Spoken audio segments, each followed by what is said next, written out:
Good morning, everyone.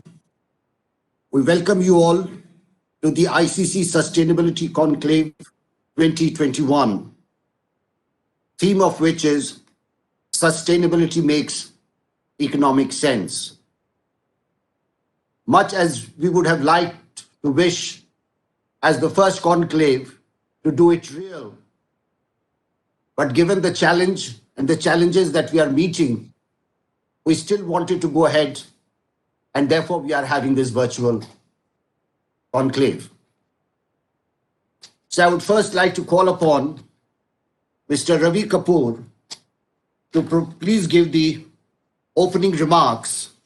Mr. Ravi Kapoor is the Chairman and Managing Director of Haber India, a leading global product producer of pigments and colorants, which is a part of the 600-year-old Haber group of companies located in Europe, USA, China, and India.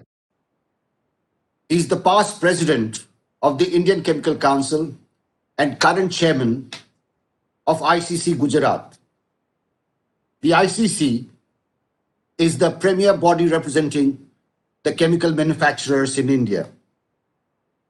He's at the forefront of Responsible Care Initiative propagated by ICC and is the chairman Sustainability and Responsible Care Committee. In his cultural and sports interest, he's an avid golfer, fond of art and paintings, and a voracious reader in his spare time. Mr. Ravi Kapoor, you have the floor and the mic, sir. Good morning to everybody, and thank you for this nice introduction. I don't know what gives a better commentary than being around for 600 years if we are not sustainable. I would like to specially welcome today all of you, and I think it's a great conference. This is the second edition that we are doing. But I think before that, we are very happy to announce that we've late last night received this very nice message from our Honorable Prime Minister, which I'm just going to quickly read, which has actually been a big booster to all of us, because we have always a kind of a philosophy that everything starts from the top. And if the CEOs and he's the CEO of the country doesn't believe in sustainability, it's going to be very difficult to push it. So here is a message from the Prime Minister. I'm going to quickly read it. It's heartening to learn that the Indian Chemical Council is organizing the second edition of the ICC Sustainability Conclave Sustainability, which makes economic sense. The assembly of various stakeholders at the conclave reflects the importance to promote sustainability in every sphere of activity. A harmonious coexistence with nature has always been an integral part of our way of life. India's value systems accord topmost priority towards caring of our surroundings. Our traditional practices have always laid emphasis on optimum and responsible use of resources with a sense of sustainability. Our government has constantly furthered this spirit with various initiatives aimed at strengthening our resolve towards cleaner environment and thriving biodiversity. From transformative use of technology to emphasize on zero effect on nature, we remain steadfast in our efforts to build a new and self-reliant India while adopting an inclusive and participatory approach towards development. Efforts such as leveraging renewable energy, sources of energy, eliminating single-use plastics, and converting waste to wealth and waste to energy reflect our sincerity for an even better planet for the coming generations. I'm sure the conclave will present the participants from the chemical industry and allied sectors a platform to deliberate upon various issues and chart out a roadmap towards adoptive, innovative, and effective measures furthering sustainability. I wish the deliberations at the conclave all success. I don't think we could receive a better message, and I think it covers everything. I think we can almost say that this is the synopsis of the conclave that we are going to have. So everything is packed, but special appreciation and thanks to the Prime Minister for sending us this message, which really motivates us. To jump to the conference conclave itself, Professor Vijay Raghavan, Ligia Narona, Ravi Goenka, President ICC, Bimal Vice President, to all our conclave participants, Mr. Mishra, who's here, who's been steadfast in the support to this and organizing it. Good morning to everybody. And before I proceed, I would sincerely hope that all are well, and those who have not been well have recovered. And I would urge all to continue the precautions that we take, because we are close, we see light at the end of the tunnel. And I think it would be terrible to get caught in something now at this stage when we see that in the next few months, we have solutions coming up.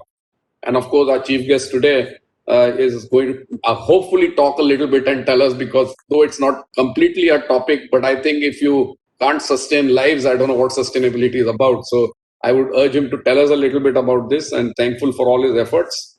This conclave is a second edition. We had the first edition last year in 2019, and in 20 we couldn't do it, and for reasons that you know. We wanted to still try to do it in November. We had booked out, but it could not happen, and we are happy to do it now virtually. We would even hopefully do another physical one later in the year, because I think you can't do enough on sustainability. And of course, we will do it as an annual event. We had great response and traction last year in 2019, and I think this will continue. The chemicals and chemical industry is a very pervasive industry. It goes across, it's building block for all industries. So the significance of the chemical industry, not because we are in the chemical industry, but even if you consider neutrally, it goes into each and every industry. Whether we like it or not, we have to live with the chemical industry, and I think we have to live with it in a manner which is responsible, which is sustainable, and also I think it is an obligation on the part of the chemical industry, and it's a responsibility of the chemical industry that we grow in a responsible manner so that other industries are not affected, our customers are not affected, the stakeholders are with us. And I think I can't keep on stressing on this, that this is very important.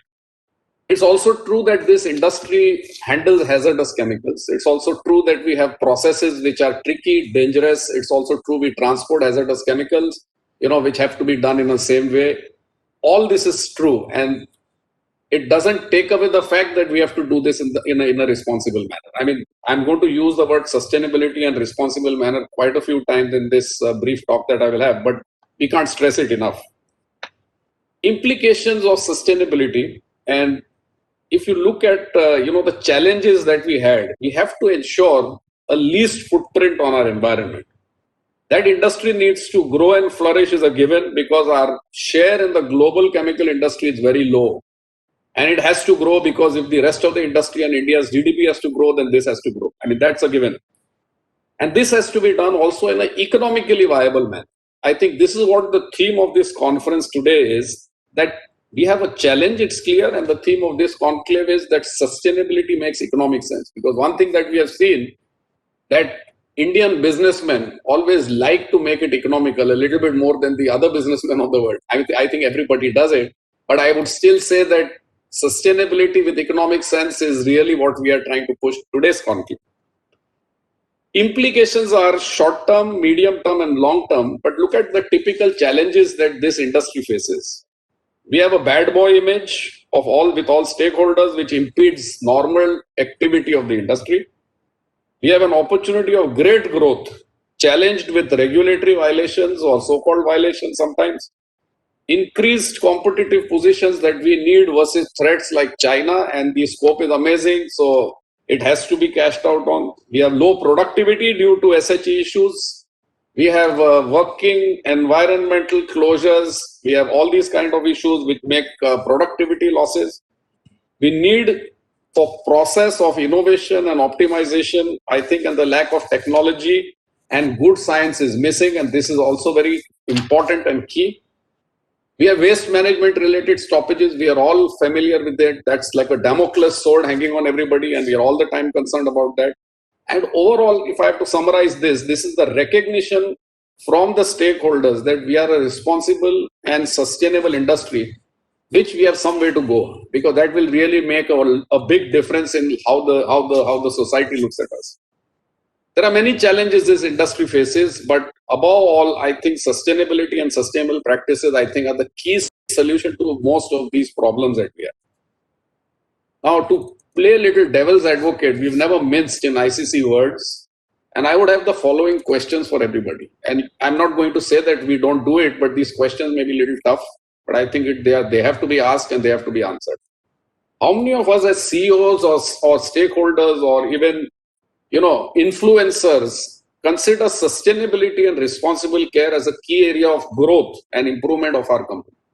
How many of us look at the key resources which are inputs to our planet, like land, water, air, our people, our shareholders, society around us, our customers, our country, and our planet as the key elements to protect, nurture, use, reduce, reuse, and treat in a manner where every gram counts.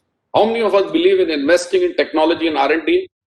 Get key elements and process optimization to improve yields, to go to close to stoichiometry, reduce energy, use water judiciously, reduce waste generated to the minimum. How many of us really believe in wealth from waste? Really believe. I mean, the fashionable words are okay, but how many of us really believe in wealth from waste and that certain amount of residue is inevitable but can be converted to byproducts which can be sold? And how much resource do we commit to finding solutions? That's again the important question here. How many of us take the difficult high road rather than the easy one in waste disposal and not go beyond even the regulatory? How many of us choose to take the high ground in going beyond regulations? This is important. And how many of us believe that government finally is only a partner and not the final facilitator, and that it's industry's responsibility to be sustainable? How many of us believe that renewable energy is a key element to issues like greenhouse gas and air pollution? And how many of us are committed to getting, okay, take a number like 25% of our electrical requirement through renewable energy? I'm happy to report our company has gone to about 22%, and we are close to going towards that. These are questions, and I'm fully confident that a large number of those present today would have positive answers. So this is casting aspersions on nobody and throwing stones at nobody. Let me be clear.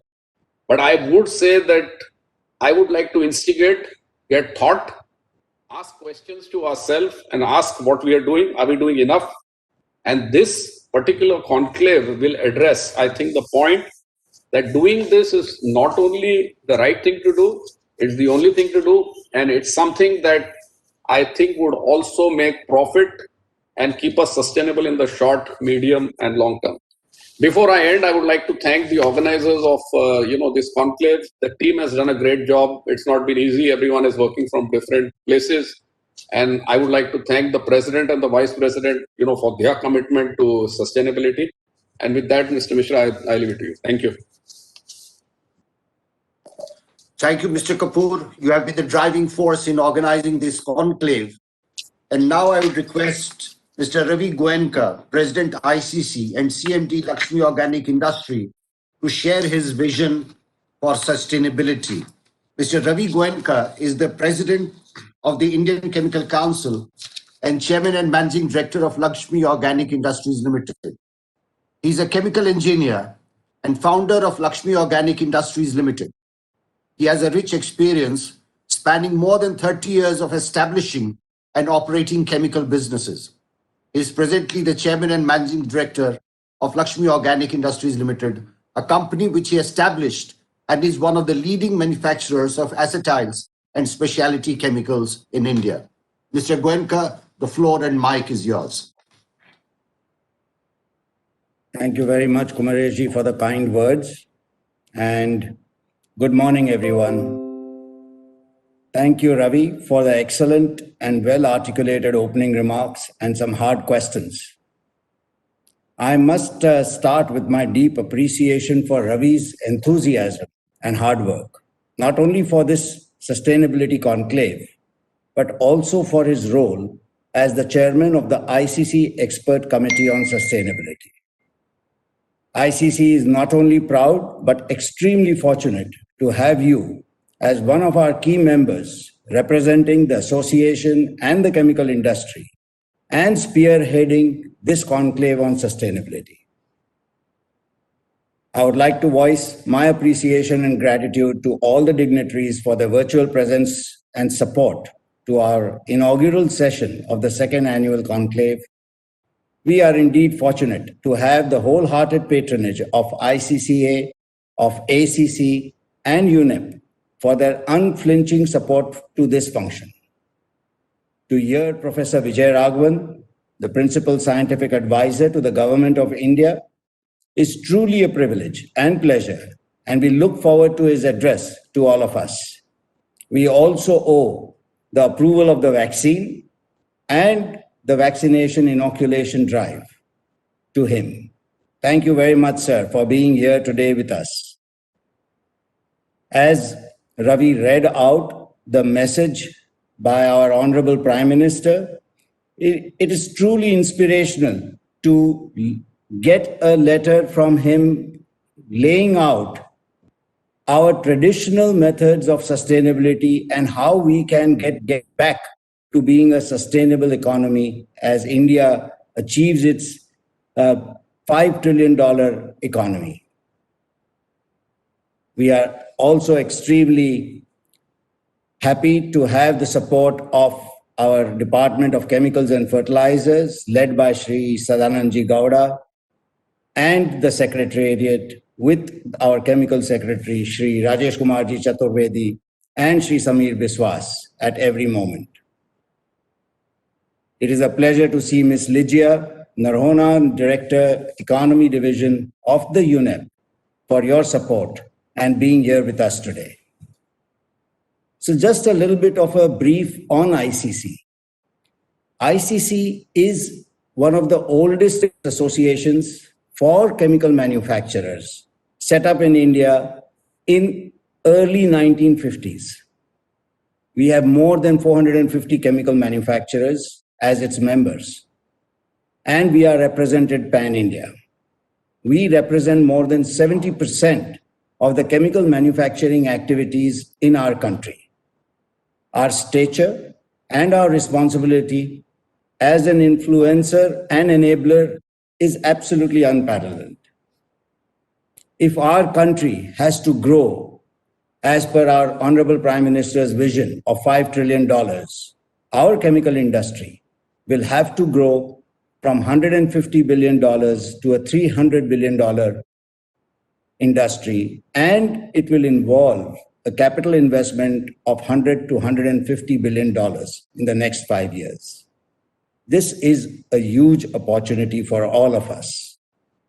And as Ravi mentioned, our industry is critical to the overall growth of the Indian GDP due to the fact that our industry is an enabler to all other industries in their growth. While we will need to accelerate the domestic production capacity by more than 100%, we are also challenged by the stringent environmental standards, the controls, and regulations. The balancing of this dichotomy of economics and sustainability has been the focal point for the policymakers and governments around the world. We have seen in the recent past how the chemical industry has suffered in China due to these same very issues of sustainability and environment. This has led to the disruption of supply chains across the world. And having this heads up, our industry needs to lead by innovation and technological advancements in manufacturing and in waste disposal processes and recalibrating new business models. Despite complex challenges, environmental pressures, and the pace of change, I genuinely believe there's a bright future ahead for all of us. I'm sure that we will embrace the new technologies, new business models, new product services, new partnerships, and new customers. This is where this conclave could not have come at a better time, and to deliberate on subjects of sustainability.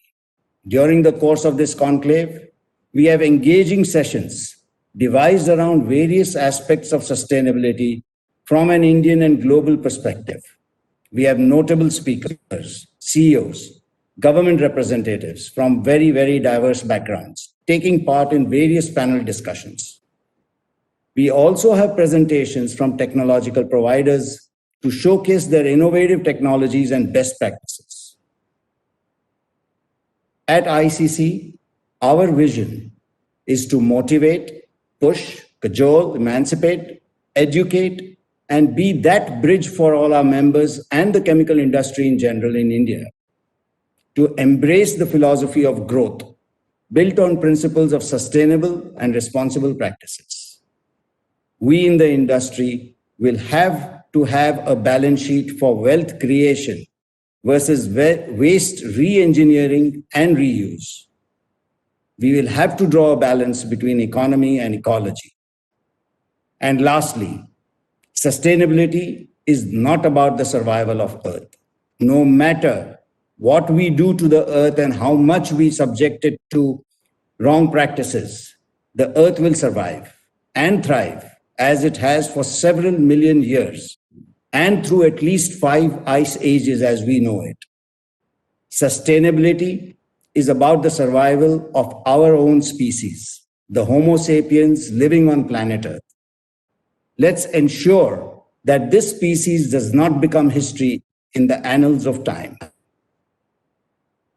I would like to conclude here, but before that, I must congratulate everyone at ICC who have worked tirelessly under Ravi's leadership to make this event a roaring success like our first conclave.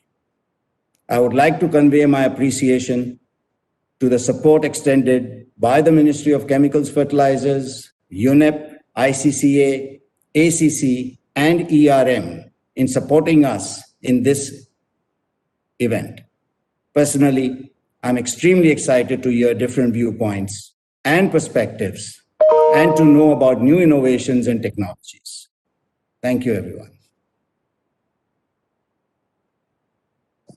Thank you, Mr. Goenka, for that very thought-provoking vision that you provided.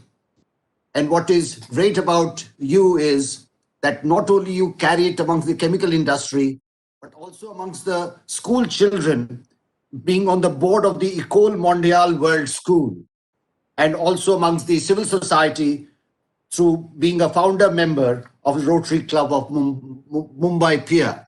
So thank you very much. I would now like to request Ms. Lizia Narona to kindly provide the special address. Ms. Lizia Narona is Director Economy Division at the UN Environment Program, what we popularly often call as UNEP. Lizia is the Director of the Economy Division of UN Environment Program, and the division works to shift economies from brown to green with a strategic focus on decarbonizing, decoupling, and detoxifying. She leads 2 of UNEP's sub-programs, Resource Efficiency and Chemicals, Waste and Air Quality, and the Nexus Agenda on Environment, Pollution, and Health. Prior to joining UNEP, Ms. Lizia Narona worked in the Energy and Resources Institute, TERI, as Executive Director of Research Coordination and Director of the Resources, Regulation and Global Security Division. She has published on issues related to energy and resource security, climate change, India's environmental and coastal policy, responsible mining, coastal tourism, and resource and environmental federalism. I thought Lizia was in warmer climates of Nairobi at this point of time, where I had an occasion to meet her when I was also at Nairobi for some time. So now, Lizia, welcome you to this conclave. The floor is yours and the mic is yours. Thank you very much, Mr. Mishra. I'm delighted to be here at this conclave. Professor Vijay Raghavan, Sri Ravi Kapoor, Sri Ravi Goenka, Sri Gokuldas, and all the distinguished participants at this conclave. I'm really honored to be here this morning on behalf of UNEP in this second conclave on sustainability issues. It's great to hear this particular focus on sustainability, and it's timely. The moment could not have been more right. We're caught between COVID-19, which you've just and are going to hear more, which we are witnessing, and we're going to hear more from Professor Raghavan, but also the 3 planetary crises that were mentioned already in the earlier presenters. We have both climate, we have biodiversity, and we have a big problem with pollution. So this particular conclave could not have come at a more important time. Chemicals indeed are a vital part of our daily life. There's hardly any sector or economic segment where chemical substances do not play a significant role. And the chemicals industry is key to meeting basic needs and improving quality of life. The industry is a key enabler for industrial and agricultural development and provides building blocks for several downstream industries. It's amongst the most diversified industrial sector and covers over 80,000 commercial products. And India's chemical industry ranks at the 6th position in the world and 4th position in Asia in terms of its size. And of course, it's a key hub for the global chemicals industry, which puts India in a very strong leadership position for the sustainability agenda. UNEP congratulates India in finalizing the ratification of 7 new POPs recently, and we hope that India continues to take steps to strengthen its leadership in chemicals and waste management. UNEP stands ready to support the government of India in its endeavor to live in harmony with nature, as we heard in the very inspiring message from the Prime Minister. It's well known that certain chemicals are hazardous, and we heard that from Mr. Kapoor a little earlier, which pose serious threat to human health and the environment, and therefore need scientific and environmentally sound management. UNEP's Global Chemicals Outlook in 2019 noted trends which are a cause for major concerns. The global goal to minimize adverse impacts of chemicals and waste has not been achieved by 2020. Solutions indeed do exist, but more ambitious worldwide action by all stakeholders is urgently required. Aligning with the Agenda 2030 is perhaps one framework which makes it clear and visible on how the industry agenda connects with the national and the global agenda. SDG 12.4 requires that countries achieve the environmentally sound management of chemicals and waste throughout their life cycle in accordance with agreed international frameworks and significantly reduce the release to air, water, and soils in order to minimize adverse impacts on human health and the environment. This was to be achieved by 2020. And despite national and international efforts, this has not been achieved. And there are several other SDGs which need to be achieved by 2030, which are relevant to this sector. SDG 3.9, substantially to reduce the number of deaths and illnesses from hazardous chemicals and air, water, and soil pollution. SDG 6.3, to improve water quality by reducing pollution and minimizing dumping and release of hazardous chemicals and materials, halving the proportion of untreated wastewater and substantially increasing recycling and safe reuse globally. And SDG 11.6, reducing the adverse per capita environmental impact of cities, including by paying special attention to air quality and municipal and other waste management. Key to all of this is SDG 12 on sustainable consumption and production, which actually is transversal to all of our very key SDGs and which are important and speak to both the consumption and the production side of our industrial sectors. Various multilateral environmental agreements, including the Basel, Rotterdam, and Stockholm Conventions, along with the Strategic Approach to International Chemicals Management, SICAM, and the Minamata Convention, deal directly or indirectly with the management of chemicals and associated wastes within their objectives. These MEAs are important in sound chemicals and waste management, and India is a party to the BRS, to the Minamata Convention, and to SICAM, and is very actively involved in the global discourse on chemicals management.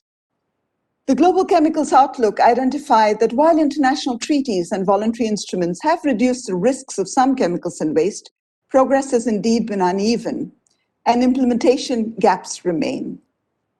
Concerns exist and more have emerged. But COVID-19 has shown the importance of the sustainability agenda for both protection but also prevention.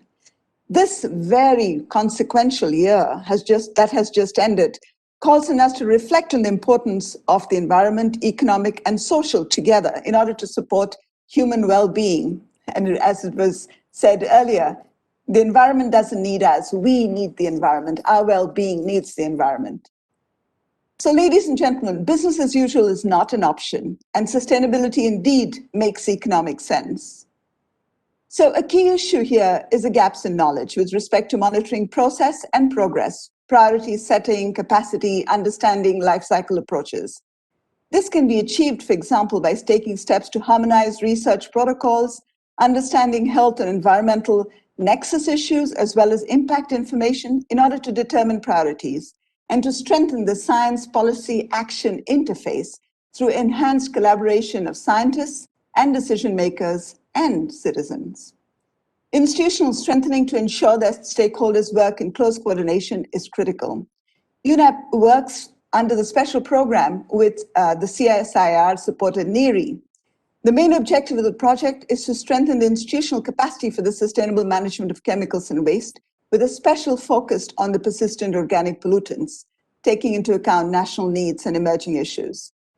This implementation of the program will lead to the development of a framework in which various stakeholders, such as government, regulatory agencies, academic and research institutions, and NGOs, will support the country to meet legal obligations and scientific and technical MEA commitments.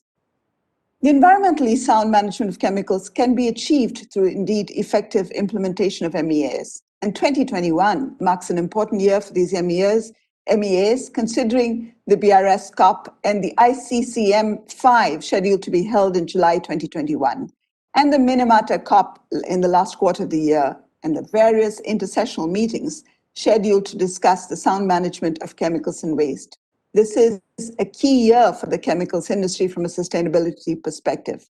And we need the leadership that we already see in India and through the ICC, and the increased awareness of the need for sustainability in the production and use of chemicals. And sustainability indeed makes economic and social sense. But industry and science and citizens need to work together and have a clear role to play towards sustainability. The GCO, the Global Chemicals Outlook, highlighted, for example, the chemistry's potential to advance sustainable development, enhancing understanding of green and sustainable chemistry. Sustainable chemistry is an evolving concept that may serve as a reference for chemistry innovation and that of the chemicals industry.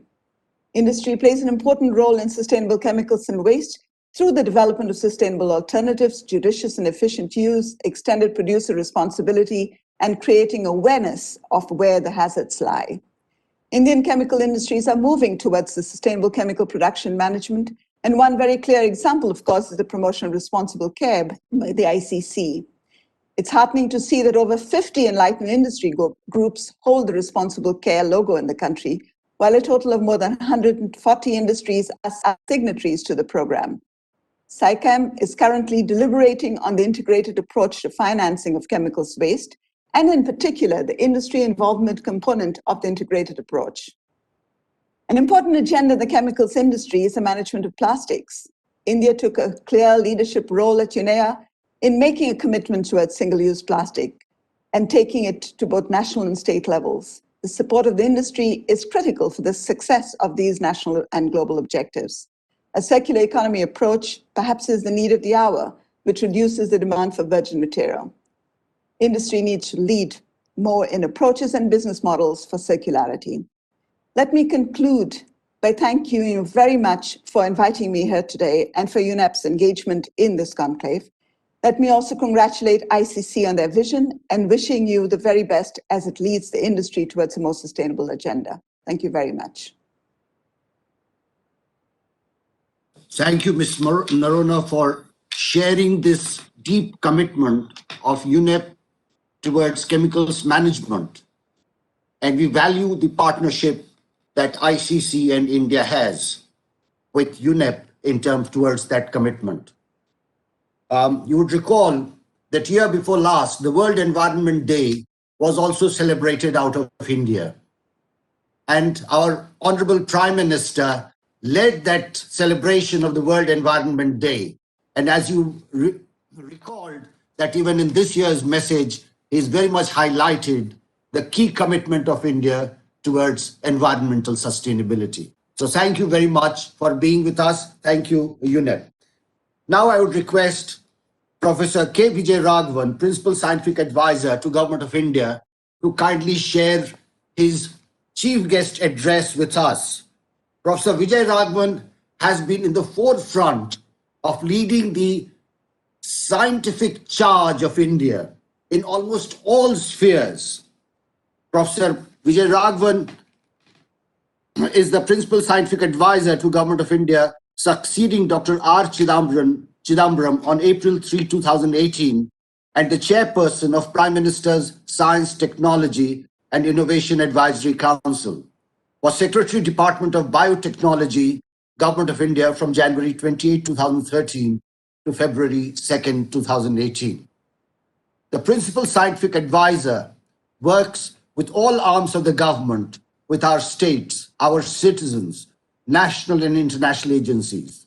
The goal is that the benefits of science, technology, and innovation solutions reach the most needy for the sustainable development of India and for the well-being of our planet. Mr. Vijay Raghavan is a fellow of the Indian Science Academies, the Royal Society, the Academy of Medical Sciences UK, and a foreign associate of the US National Academy of Sciences. He was awarded the Padma Shri by the Government of India in 2013.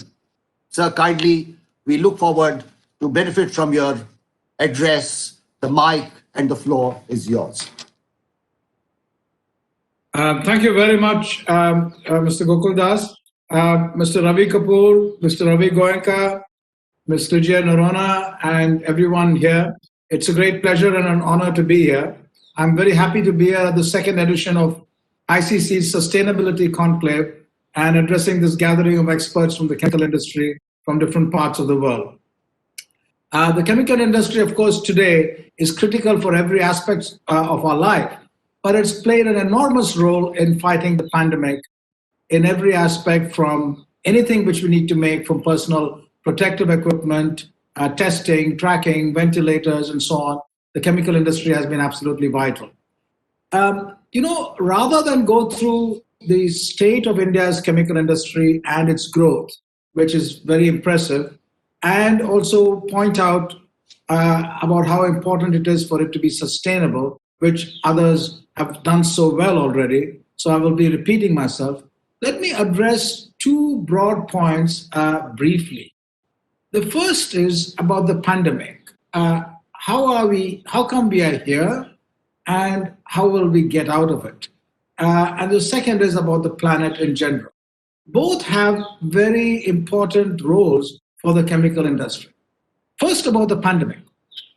The pandemic came because of what is called a spillover through a process called zoonosis. Animals other than us harbor a variety of viruses, bacteria, parasites, and so on, just as we do. And many of them inhabit these animals in a manner where they don't cause particular harm to that animal.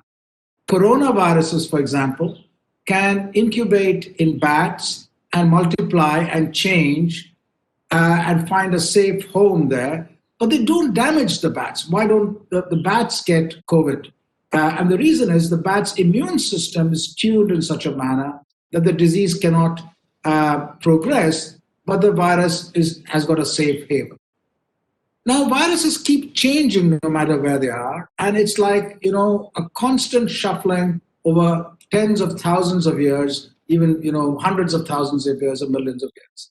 Occasionally, there is a change which allows the virus to bind to human cells and infect human cells. Of course, the virus doesn't know about the existence of human cells, and the human cells don't know about the virus. But if there are places such as wet markets, large garbage dumps in major cities, and so on, slaughterhouses, where there are close proximity between these animals and human, then a spillover can occur.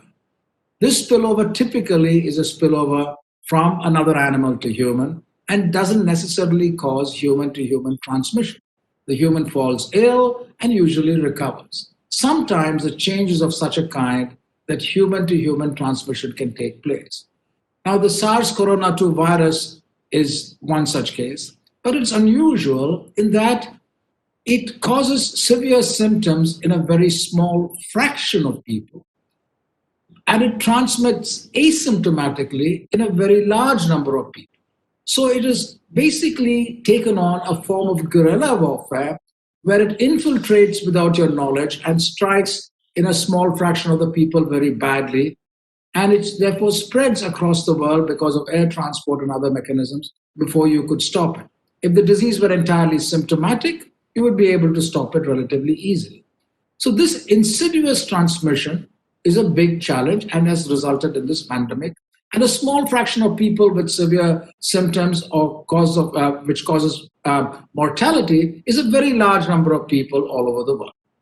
Now, people have classified the virus because of fantastic biotechnology. They know what it is. They've made testing kits for it. They've tried to develop drugs for the symptoms, and they've now developed vaccines, and the vaccines are rolling out. And vaccines are the only escape from this. And good vaccines are something which will quell the virus completely in our population, but because it's a zoonotic spillover, these viruses or the same virus can keep coming again and again, or changes can occur in what's in our population, and it can become more transmissible or more immune evasive. So great caution is needed, and there your industry plays a very important role. How did we come about to a situation in general where zoonotic diseases are likely to happen more and more frequently? And what is our role over here? And that's the core of sustainability over here. If you look at human history, human communities and human civilizations grew by domesticating plants and animals. Now, to grow more and more, we had to farm land, and that land resulted in being used up and the soil becoming eroded. To fertilize the soil, humans discovered that you could use guano, bird shit, to provide nitrogen and phosphates to the soil and make it fertile again and grow more and more. When that ran out, people went to nitrite mines in China and South America and brought that. And when that ran out, chemists invented the Haber-Bosch process to take nitrogen from the atmosphere and make ammonia and make fertilizers, but also sadly make chemicals which were used for chemical warfare and so on. So the Haber-Bosch process transformed humanity because it did not put a limit on our agriculture productivity. Today, half the molecules of nitrogen in our body are from the Haber-Bosch process. So you can imagine what an extraordinary impact that has had. But the growth of these kinds of industries and the growth of various industrial revolutions has a fundamental feature underlying that. There's high quality of life, high regard to the environment, and making people rich in certain closed communities, but causing great problems outside those communities. So countries, societies, companies can become rich by using the environment, natural resources, people, markets, and so on and so forth. So this is a basic problem, many of you are aware, in thermodynamics. You can get order inside a small group by decreasing entropy, but that results in disorder outside and more problems. Now, this happened over industrial revolutions. Countries which grew rich and looked beautiful and had sustainable environment, but they caused great damage outside. And indeed, they caused great damage in matters which were not apparently visible to the entire planet, such as the hole in the ozone layer, which was again discovered by high quality chemistry. What is the core of our problem in all of this? And these problems have resulted in climate change, loss of biodiversity, and has moved humans from being survivors on the planet to those who wield the paintbrush. So not only is our survival in our hands, but the survival of the entire planet is in our hands now in a very unusual manner. And therefore, we need to move back from this brink. And moving back from this brink is a big challenge because if you go one way from A to B, it doesn't mean that you can go back to the same position. Moving backwards doesn't necessarily mean that you'll undo all the things. So we have to find innovative ways of undoing. What is the big challenge now ahead of us, and what is the way out? The challenge is a simple one, and it's actually fundamentally rooted in economics and environmental economics. And that is a simple one in that, do you pay for the costs on the environment now, or do you ask future generations to pay for it? If you ask future generations to pay for it, then by inventing the chainsaw, wood is cheap and you have extraordinary things you can do with wood. By inventing the deep ocean trawler, fish is cheap and provides nutrition in enormous scale. And the costs are very low, but the environmental damage is enormous, and that's being paid by the future. If you pay the costs of environment now, wood is no longer cheap, fish is no longer cheap. How do we manage that? So it requires a fundamental shift in our economic ideologies across the world. And across the world is important. because these are matters where if one country does it, it's not economically profitable as long as other countries don't do it. And this becomes a major challenge, which is the tragedy of the commons. Everyone agrees on what needs to be done, but it's very difficult to move towards that. So this is the fundamental core at what needs to be done. Yet, there is a solution, and that solution has come in large measure from science and technology. And even though that solution has components which need better environmental handling, the availability of power in a more and more environmentally friendly manner and in a sustainable manner will go on. Solar power has got immense challenges in terms of environmental costs on the mines from which components come from, but that can also be something which can be addressed as new materials for solar power come in. We are going to have wind and sustainable green hydrogen coming up. So power will be available cheaper and cheaper in a more sustainable manner. The second aspect is there's a major revolution in semiconductors, and their chemistry is also a very important core over there. In that, power transistors are now really small. Your phone battery a charger used to be like a brick. Now it's really small. And that allows you to power devices which can result in movement or in, cooling and, or on your screens and so on in a manner which required much greater energy earlier. The third revolution is one of data, which allows design to come to the core and allows, therefore, distributed employment. So people can be chemists in small towns and design, chemicals and export that design all over the world. Manufacturing can be, very close to the sites of use, and labor arbitrage and cost arbitrage will go down, but design will have great global value. So these parameters allow now for us to look at sustainable ways of going ahead. We need to have a way by which distributed design, manufacturing, work, and so on allow green chemistry to thrive. That would require, on one hand, those will bring costs down, and the higher costs of green chemistry can be sustained by that. And therefore, this has to be a global phenomenon if one needs to go ahead.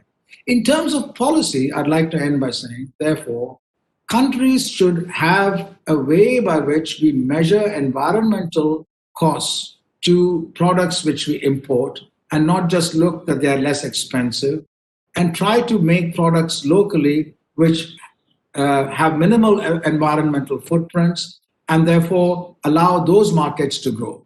If this takes on at a global level, which is already there are movements to do that, and governments are very active, including our government, we would have a sustainable chemical industry as well as sustainable industries of all kinds.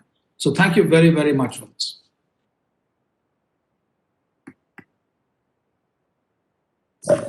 Thank you, Professor Vijay Raghavan, for such a broad brush where you have brought in the historical perspective as well as the future challenges that we are going to look at.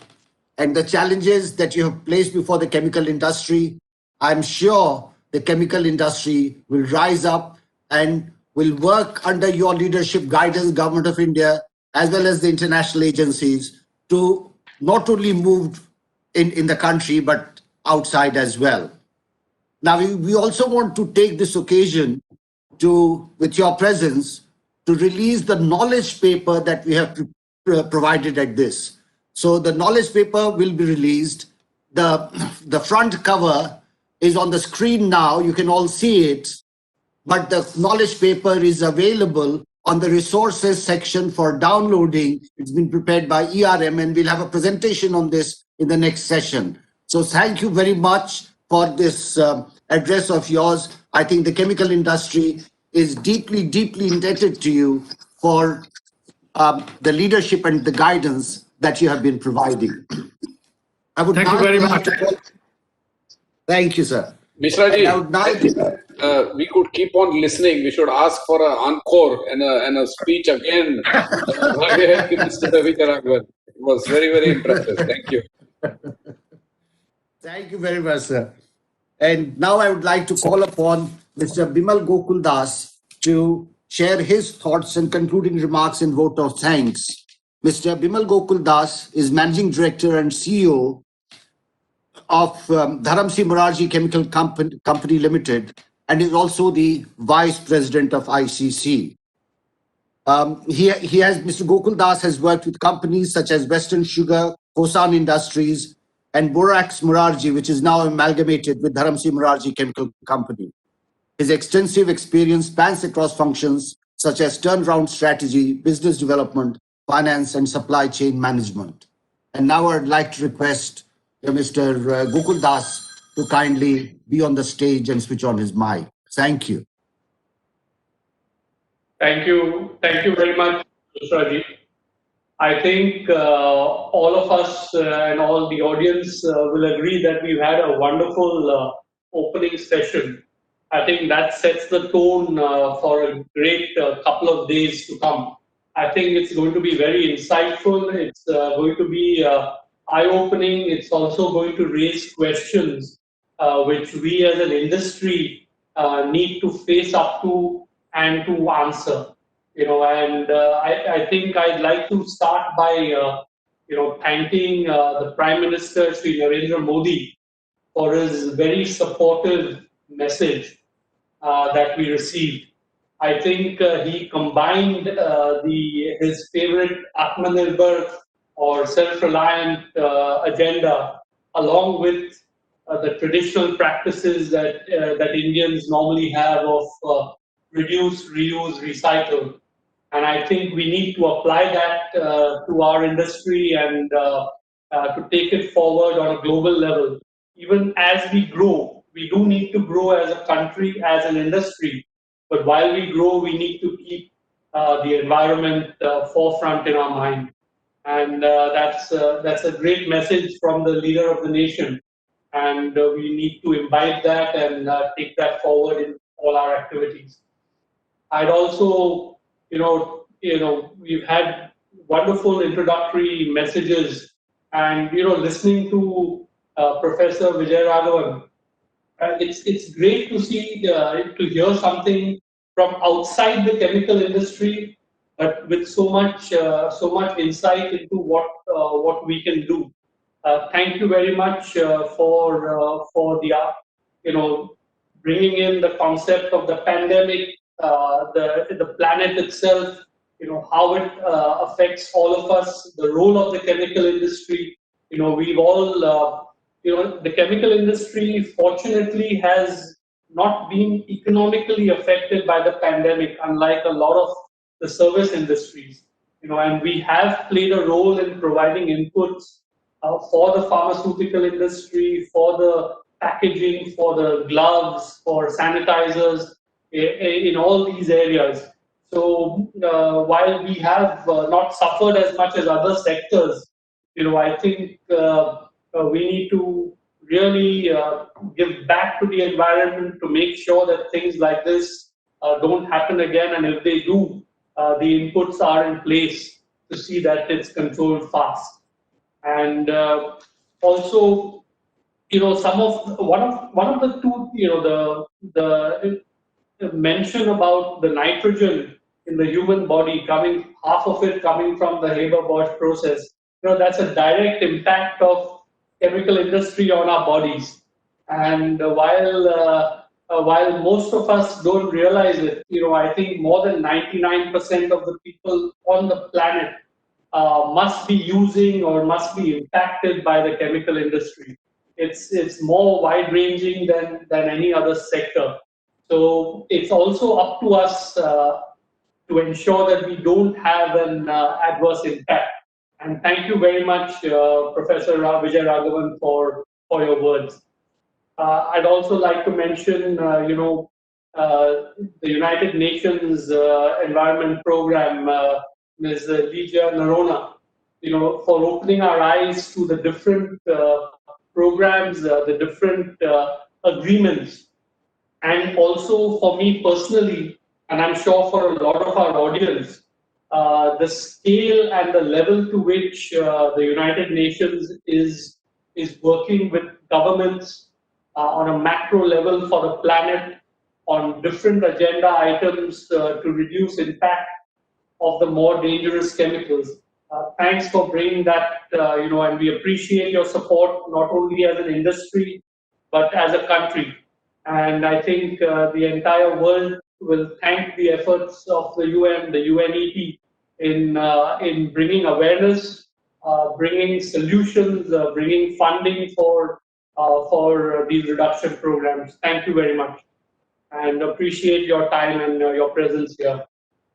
Of course, Mr. Ravi Goenka, he's heading the Indian Chemical Council in a very difficult year, difficult from the point of view of not being able to meet people. And, I'm from the old school where I like personal interaction more than email and video conference. But, he's doing a wonderful job. And thanks for your message, Ravi, that, talking about the industry, the potential, the growth, and of course, the fact that we need to be environmentally conscious.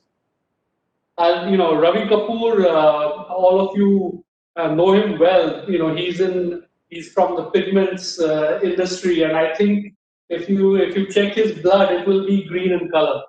Ever since I know him, he's always had the environment agenda. Responsible care is where it is, largely thanks to his push. Ravi, please keep it up. We appreciate your work and also your focus in bringing sustainability and this conclave to where it is today. Mr. Mishra and the entire ICC Northern Region team, as well as the other parts of ICC, I think thank you for putting this together again in a difficult environment.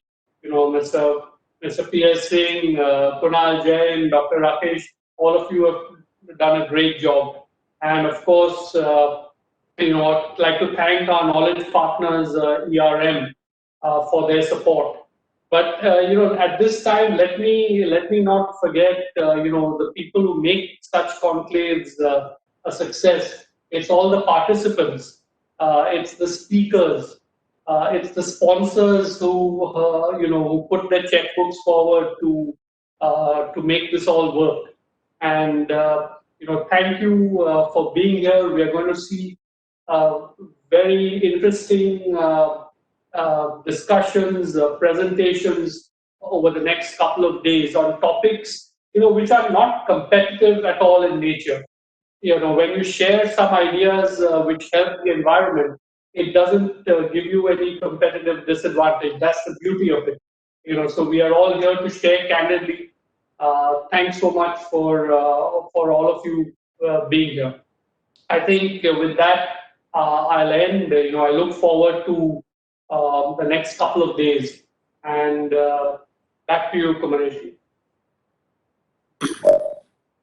Thank you very much, Bimal Gokuldas ji. You have really thanked everyone, and it has just been an amazing session.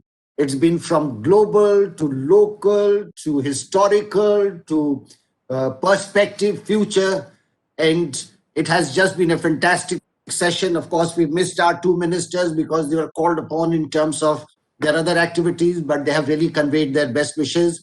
And we are going to share the thought-provoking ideas that you have shared with them, along with our knowledge papers, when we go and meet them physically. So thank you very much once again for this fantastic opening session. Thank you all.